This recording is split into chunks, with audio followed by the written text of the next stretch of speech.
Can psychics relive crimes, find missing persons, or even lead police to criminals?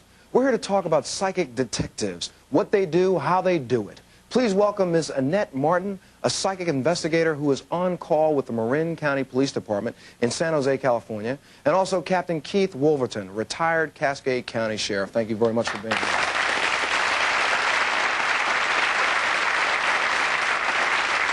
Now, Keith, as a police officer, can you just tell us why you even sought out the help of a psychic to begin with? Let's just start right at the beginning.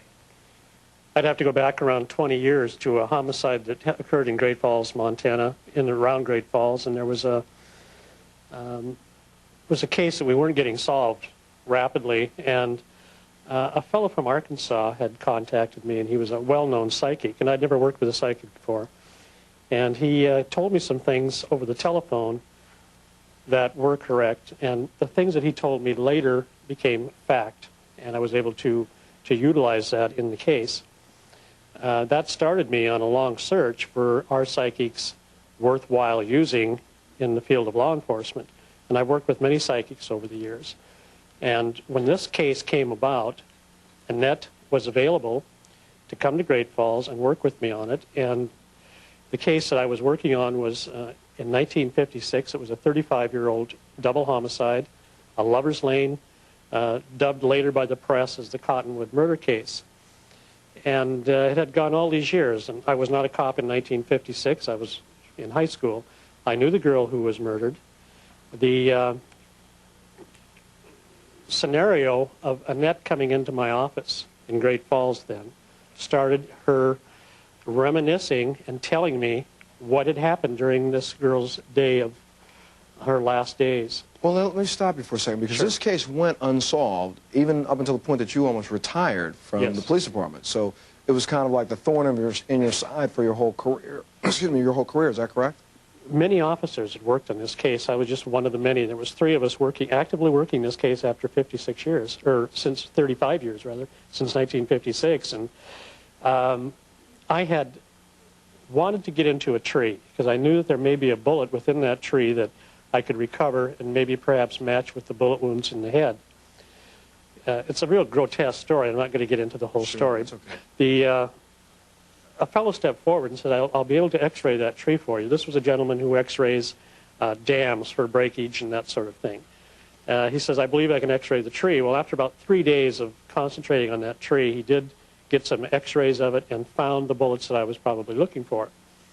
Then a forester stepped forward and says, I can remove those bullets without cutting the tree down. There was starting to become a committee about save this cottonwood tree. It made a lot of news. A lot of news. I was getting, even from Europe, I think we got a letter about save the tree. It was kind of blown out of proportion. It's not a very pretty tree anyway. But anyway, we took a big block of wood out of that tree, sent it to the FBI laboratories, and they extracted the bullets from that. Okay. Now, that became a first piece of evidence that we had from the crime. And then that led you to seek out Annette's help. Annette, how were you contacted to assist in this? I was actually contacted by a story that was going to be written in a magazine. And the writer had approached me and said, I'm looking for a murder case that we can work together on. And so we were supposed to be doing a case in Marin County, but that fell through. And I said, oh gosh, I have a friend who's in Montana, and he's a private investigator, and he just might know somebody. So I called him, and sure enough, he goes, oh wait, I'll call you right back. Well, he didn't call back, but Captain Keith Wolverton called me back within a half an hour. Because he sought out a case for you to work on. Yes. Now, I have to say, you do these, and you do not charge any services for this. You I just do go not charge. Right. I've been doing this for 15 years. So you show up, and Keith says, I want you to help me with this. How do you do this? How do I do it? What I do is called psychometry. And Keith handed me the coat of the girl. And I immediately went into the scenario of what had happened to them that day, what had gone on, where they had gone, who followed them, and the whole murder scene. So you basically, but you're holding the coat. Do you go into a trance state? Yes, or do you do? I close my eyes and I take a couple of deep breaths, And then I go into the energy that was still on that coat, which was 35 years ago, which is really amazing in itself. And then you're basically seeing what the person who wore the coat saw that last day? Yes, and what they experienced. We leave an impression, we leave an electrical impression on everything that we touch. It's like a thumbprint.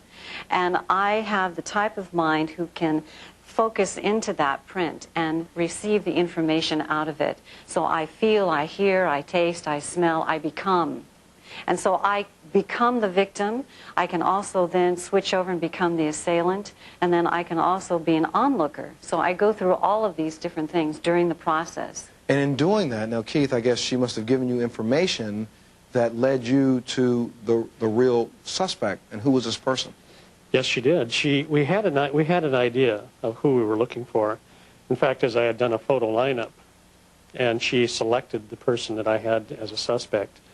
She also gave me a name, which we didn't understand at the time what the name meant. We did find out later. And what was the name? I mean, what name did you give? It was the name of the assailant's wife. Is that correct? Yes, it was. Yes. Okay, so. But now, were you able to take this information and go back into the judicial system and prosecute this individual for?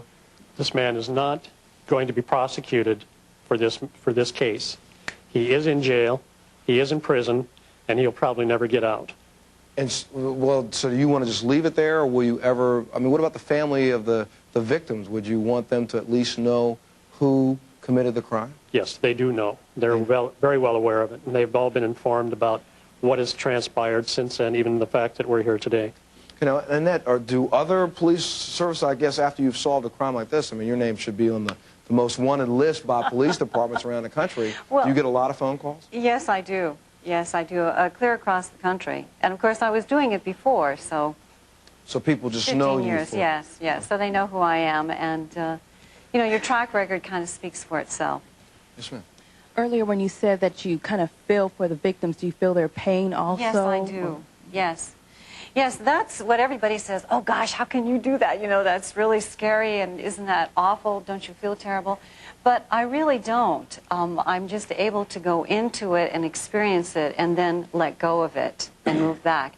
And fortunately, I always explain to the captain or the sergeant that I'm working with, if I get too far, sometimes I feel like I'm dying, and I'll tell them, if you see me really going too far and too deep, just tell me to come back, that it's okay in it, just to come back. And I do. It's like that.